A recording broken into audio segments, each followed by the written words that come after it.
भक्तचरण दास अनेक विवाद वाद विवाद भितर 2025 कटी एटा समस्ते जानते 26 रे कौन रहिबो वाद विवाद मुक्ति पाउचंती देखंतु कांग्रेस आमर राज्यर जे सभापति अच्छी भारतीय जातीय कांग्रेस ओडिशार श्रीयुक्त भक्तचरण दास जड़े पश्चिम ओडिशार नेता जेहेतु आम राज्यर शासन मुख्य एवं राज्यर जातक ओडिशार अनुसार पश्चिम ओडिशार सरकार तरफ स्वतंत्र शिल्पायन स्वप्नर साकार होगा चेष्टा करुँच से समय सरकार अधिक सशक्त हे एवं विरोधी दल तांको सालिश करने कथा जातक मुख्यमंत्री कहूँ एवं ओडिशा जातक कहूँ ए क्षेत्र में आउ अधिकंतु व्यक्ति स्वार्थ दृष्टिकोण जदि आम आलोचना करवा ताहले भक्तचरण दासंकर जन्म तारीख 26 नवेम्बर 1958 राति 12टा भवानीपाटना वृष राशि कृतिका नक्षत्र सिंह लग्न वृष राशि सिंह लग्न सहित मन आउ शरीर सहित किसी संपर्क न थाए अर्थात बॉडी लैंग्वेज गोटे चिंताधारा आ गोटे यही भाव चलो बर्तमान तांकर शनि रे मंगल जाइछंती शनि हूँ धातव्य कारक ग्रह बा मेटाल एलिमेंट मंगल हूँ फायर एलिमेंट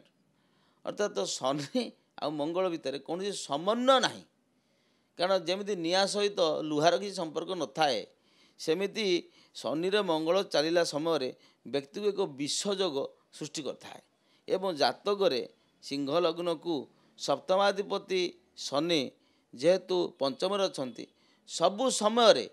भक्तचरण दास बयान एवं कार्यधारा विरोधी दल को शक्तिमान कर तेणु निजर उन्नति करने संगे संगे सी विरोधी दल अधिक से डेवलपमेंट करेंगे वार्डिंग चिंताधारा एवं मंगल जातक जे कि भाग्यकारक ग्रह मंगल भाग्यर अच्छा तेणु एमिति ग्रहर स्थिति भल थिले भी जेहेतु दशा अंतर्दशा सब इफेक्टिव होता है तेणु शनि मंगलर दशा अंतर्दशा व्यक्ति इतना शुभंकर हो न था तथापि आक्रमणात्मक भंगी केतेक क्षेत्र में किछि मात्रा सफलता देव किंतु सामग्रिक दृष्टिकोण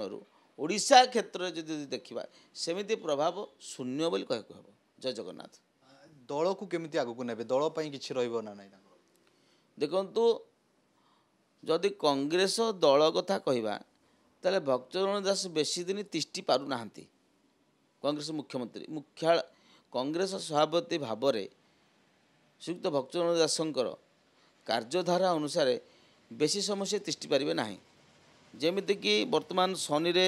मंगल अच्छी किंतु ये गोटे कथा हम नवेम्बर मास 2026 पर्यंत से चलीजे दल को किंतु दलर सेमिति किछि सामरिक विकास क्षेत्र में जातक समर्पित नुहे एक कथा कहू हम।